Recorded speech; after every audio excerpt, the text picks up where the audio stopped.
क्या पश्चिम एशिया में सीजफायर सिर्फ एक विराम है या फिर ये उस तूफान से पहले की खामोशी है जिसकी आहट पूरी दुनिया सुन रही है? क्या अमेरिका और ईरान के बीच चल रही बातचीत वास्तव में शांति की दिशा में बढ़ रही है या फिर ये सिर्फ वक्त खरीदने की एक कूटनीतिक कवायद है? और सबसे बड़ा सवाल, जब दुनिया को बताया जा रहा है कि युद्ध रुक चुका है, तब आखिर कुवैत के आसमान में मिसाइलें क्यों दिखाई दे रही हैं? क्यों ड्रोन हमलों की खबरें आ रही हैं? क्यों पूरे देश में सायरन बज रहे हैं? और क्यों खाड़ी क्षेत्र के नेता लगातार एक दूसरे से संपर्क साधकर हालात पर चर्चा कर रहे हैं? ये सिर्फ एक सैन्य घटना नहीं है, ये उस पूरे भू राजनीतिक संघर्ष का नया अध्याय है जो वर्षों से पश्चिम एशिया को अस्थिरता बनाए हुए है। सोमवार की सुबह जब कुवैत में एयर रेड सायरन गूंजे तो सिर्फ एक देश नहीं बल्कि पूरा खाड़ी क्षेत्र सतर्क हो गया। लोगों ने आसमान में धमाकों की आवाजें सुनी, सोशल मीडिया पर वीडियो वायरल होने लगे, सुरक्षा एजेंसियां हरकत में आ गई और कुछ ही देर बाद कुवैत की सेना ने पुष्टि की कि उसकी वायु रक्षा प्रणाली ने दुश्मन की ओर से आए मिसाइलों और ड्रोन को सफलतापूर्वक नष्ट कर दिया। लेकिन इतिहास गवाह है कि युद्ध में असली कहानी उस मिसाइल से ज्यादा महत्वपूर्ण होती है जो गिरती नहीं बल्कि उस संदेश से जो उसके साथ भेजा जाता है। इसलिए आज सवाल सिर्फ ये नहीं है कि हमला हुआ या नाकाम हुआ, सवाल ये है क्या हमला किसके लिए था, किसे संदेश देने के लिए था और इसका अगला अध्याय क्या हो सकता है। क्योंकि ये घटना ऐसे समय पर हुई है जब अमेरिका और ईरान के बीच संभावित समझौते की चर्चा अपने चरम पर है। दुनिया भर के कूटनीतिक गलियारों में बातचीत तो हो रही है, मध्यस्थ सक्रिय है, मसौदे तैयार किए जा रहे हैं और ये उम्मीद जताई जा रही है कि महीनों की तनातनी के बाद कोई स्थायी समाधान निकल सकता है। लेकिन दूसरी तरफ जमीन पर जो तस्वीर दिखाई दे रही है वो कुछ और कहानी कहती है। वहां अभी भी मिसाइलें हैं, सैन्य ठिकाने हैं, युद्धपोत है, लड़ाकू विमान है और सबसे बढ़कर वो अविश्वास है जो हर समझौते को कमजोर कर देता है। अगर हम इस पूरे संकट की जड़ तक जाए तो पाएंगे कि ये सिर्फ कुवैत या ईरान की कहानी नहीं है, ये उस संघर्ष की कहानी है जिसमें शक्ति, सुरक्षा, संसाधन और परमाणु की, यानी कि अगर देखा जाए तो काफी प्रभाव की लड़ाई एक साथ चल रही है। अमेरिका पिछले कई दशकों से खाड़ी क्षेत्र में अपनी सैन्य मौजूदगी बनाए हुए है। उसका तर्क है कि ये मौजूदगी क्षेत्रीय स्थिरता और समुद्री मार्गों की सुरक्षा के लिए जरूरी है।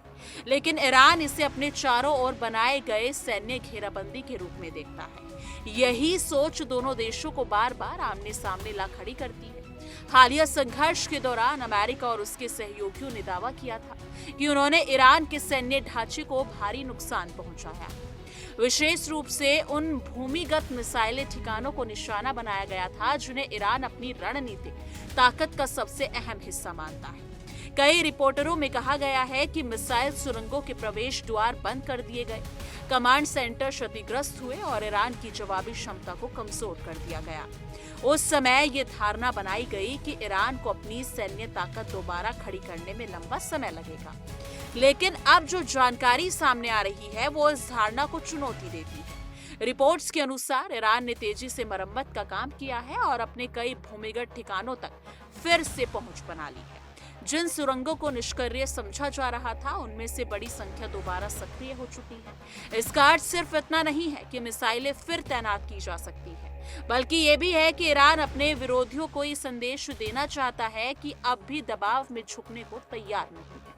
यही वजह है कि कुवैत में हुआ ताजा हमला कई विशेषज्ञों की नजर में सैन्य कार्रवाई से ज्यादा मनोवैज्ञानिक और राजनीतिक संदेश माना जा रहा है। ये संदेश अमेरिका के लिए भी है, खाड़ी देशों के लिए भी और उन सभी के लिए है जो मान बैठे थे कि हालिया संघर्ष के बाद ईरान की रणनीतिक क्षमता बुरी तरह कमजोर हो चुकी है। पश्चिम एशिया की राजनीति में अक्सर हथियार सिर्फ युद्ध लड़ने के लिए नहीं बल्कि संदेश देने के लिए भी इस्तेमाल किए जाते हैं। कई बार एक मिसाइल का राजनीतिक प्रभाव उसके सैन्य प्रभाव से कहीं ज्यादा होता है। अब बात करते हैं उन खाड़ी देशों की जो इस पूरे संघर्ष के बीच सबसे कठिन स्थिति में है। कुवैत, कतर, बहरीन, संयुक्त अरब अमीरात और सऊदी अरब जैसे देश जानते हैं कि अगर अमेरिका और ईरान के बीच तनाव बढ़ता है तो उसका सबसे पहला असर उनकी सुरक्षा और अर्थव्यवस्था पर पड़ेगा। यही कारण है कि इन देशों की कूटनीतिक गतिविधियां अचानक तेज हो गई। फोन कॉल्स, आपात बैठकें और बैंक चैनल बातचीत लगातार चल रही है। इन देशों की सबसे बड़ी चिंता यही है कि कहानी वो किसी ऐसे संघर्ष का मैदान न बन जाए जो वास्तव में दो बड़ी ताकतों के बीच लड़ा जा रहा हो। कुवैत पर हुए हमले ने एक बार फिर ये याद दिला दिया है कि खाड़ी क्षेत्र में कोई भी देश पूरी तरह सुरक्षित महसूस नहीं कर सकता। भले ही उसके पास आधुनिक एयर डिफेंस हो, भले ही उसके पास शक्तिशाली सहयोगी हो, लेकिन जब क्षेत्रीय तनाव चरम पर पहुंचता है तो खतरे की रेखाएं तेजी से फैल जाती है। यही कारण है कि खाड़ी देश के लिए शक्ति सिर्फ राजनीतिक मुद्दा नहीं बल्कि अस्तित्व का सवाल है। इस पूरे संकट में हॉर्मुज़ जलडमरू मध्य का जिक्र किए बिना तस्वीर अधूरी रहेगी। दुनिया के ऊर्जा व्यापार का एक बड़ा हिस्सा इसी समुद्री मार्ग से होकर गुजरता है। तेल टैंकरों की आवाजाही, वैश्विक सप्लाई चेन और अंतर्राष्ट्रीय बाजारों की स्थिरता काफी हद तक इस जलमार्ग पर निर्भर करती है। यदि यहाँ कोई बड़ा सैन्य संकट पैदा होता है तो उसका असर सिर्फ पश्चिम एशिया तक सीमित नहीं रहेगा। एशिया, यूरोप और अमेरिका तक इसके आर्थिक झटके महसूस किए जाएंगे। यही वजह है कि अमेरिका और ईरान के बीच प्रस्तावित समझौते में हॉर्मुज़ को खुला रखने का मुद्दा बेहद महत्वपूर्ण माना जा रहा है। लेकिन सवाल ये है, क्या कागज पर लिखा गया समझौता जमीन पर भरोसा पैदा कर सकता है? क्योंकि भरोसा किसी दस्तावेज से नहीं बल्कि व्यवहार से बनता है और फिलहाल दोनों पक्षों के व्यवहार में अविश्वास की झलक साफ दिखाई देती है। अब बात उस मुद्दे की जो पूरे संकट का सबसे संवेदनशील पहलू है, ईरान का परमाणु कार्यक्रम। अमेरिका लगातार ये कहता रहा है कि किसी भी समझौते का मूल उद्देश्य ईरान को परमाणु हथियार विकसित करने से रोकना होना चाहिए। दूसरी तरफ ईरान का दावा है कि उसका कार्यक्रम ऊर्जा, चिकित्सा और वैज्ञानिक अनुसंधान के लिए है, लेकिन वर्षों से दोनों पक्षों के बीच इस मुद्दे पर सहमति नहीं बन पाई है। यही कारण है कि हर नया समझौता इसी सवाल पर आकर अटक जाता है। राष्ट्रपति डोनाल्ड ट्रंप भी इस पूरे समीकरण के केंद्र में है। रिपोर्ट के मुताबिक व्हाइट हाउस में कई दौर की बैठकों के बावजूद अंतिम फैसला नहीं हो पाया है। ट्रंप प्रशासन समझौता तो चाहता है, लेकिन ऐसी शर्त के साथ जो अमेरिकी हितों को पूरी तरह सुरक्षित रखे। दूसरी तरफ ईरान भी ऐसा समझौता नहीं करना चाहता जिसे उसकी घरेलू राजनीति में कमजोरी के रूप में देखा जाए। यानी दोनों पक्ष बातचीत की मेज पर हैं, लेकिन दोनों की लाल रेखाएं भी कायम।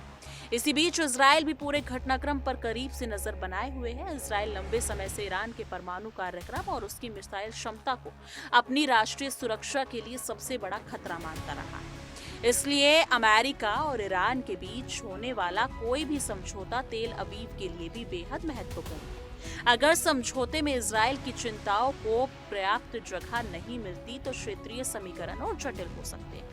रूस और चीन जैसे वैश्विक खिलाड़ी भी इस पूरे घटनाक्रम को ध्यान से देख रहे हैं। दोनों देश पश्चिम एशिया में स्थिरता की बात करते हैं, लेकिन साथ ही वो क्षेत्र में अमेरिकी प्रभाव को सीमित होते हुए भी देखना चाहते हैं। इसलिए अमेरिका ईरान संबंधों में आने वाला हर उतार चढ़ाव सिर्फ क्षेत्रीय नहीं बल्कि वैश्विक शक्ति संतुलन का भी हिस्सा बन सकता है और बन भी जाता है। अगर आर्थिक पहलू की बात करें तो तेल बाजार पहले ही संवेदनशील स्थिति में है। निवेशक हर बयान, हर हमले और हर कूटनीतिक संकेत पर नजर रखे हैं, क्योंकि पश्चिम एशिया में तनाव का मतलब सिर्फ सुरक्षा संकट नहीं होता बल्कि ऊर्जा कीमतों में उथल पुथल भी होती है। और जब ऊर्जा बाजार प्रभावित होते हैं तो दुनिया की लगभग हर अर्थव्यवस्था उसकी कीमत चुकाती है। यही कारण है कि कुवैत में बजे सायरन की गूंज सिर्फ खाड़ी क्षेत्र तक सीमित नहीं है। उसकी प्रतिध्वनि वॉशिंगटन, लंदन, मॉस्को, बीजिंग और दुनिया के तमाम वित्तीय केंद्रों तक सुनाई दे रही है, क्योंकि हर कोई जानना चाहता है कि पश्चिम एशिया में एक छोटी सी चिंगारी भी बड़े भू राजनीतिक संकट का रूप ले सकती है। लेकिन अब मुद्दा यही है कि आखिर में तस्वीर क्या कहती है। तस्वीर कहती है कि पश्चिम एशिया आज भी बारूद के ढेर पर बैठा है। फर्क सिर्फ इतना है कि उस बार बारूद के साथ बातचीत भी चल रही है। एक तरफ शांति समझौते के मसूदे तैयार हो रहे हैं, दूसरी तरफ मिसाइलें दागी जा रही हैं। एक तरफ युद्ध विराम की घोषणा हो रही है, दूसरी तरफ एयर डिफेंस सिस्टम लगातार सक्रिय है। यानी शांति और संघर्ष दोनों एक साथ आगे बढ़ रहे हैं। कुवैत में हुए इस ताजा घटनाक्रम ने यह भी साफ कर दिया है कि सीज फायर का मतलब खतरे का अंत नहीं, बल्कि कई बार युद्ध विराम वो दौर होता है जिसमें अगली रणनीतियां तैयार की जाती है, ताकत का आंकलन किया जाता है और नए समीकरण बनाए जाते हैं। यही वजह है कि दुनिया की नजर अब सिर्फ इस बात पर नहीं है कि अगली मिसाइल कब दागी जाएगी, बल्कि इस पर भी है कि अगली बातचीत कब होगी और उसमें क्या तय होगा। क्योंकि अगर कूटनीति सफल होती है तो पश्चिम एशिया एक बड़े संकट से बच सकता है, लेकिन अगर अविश्वास की खाई और गहरी होती है तो कुवैत में बचे, यानी कि अगर देखा जाए तो जो भी सायरन बजे हैं शायद आने वाले बड़े तूफान की पहली चेतावनी साबित हो सकते हैं। और फिलहाल पूरी दुनिया इसी सवाल का जवाब तलाश रही है। लेकिन इस मुद्दे पर आपकी क्या कुछ राय है? कमेंट सेक्शन में अपनी राय जरूर साझा कीजिएगा। देखिए इंडिया डेली 24/7 अब आपकी स्मार्ट टीवी पर। इंडिया डेली मौजूद है सभी डिजिटल प्लेटफॉर्म पर लाइव और लगातार। इंडिया डेली 24/7 हर दिन राष्ट्र को समर्पित।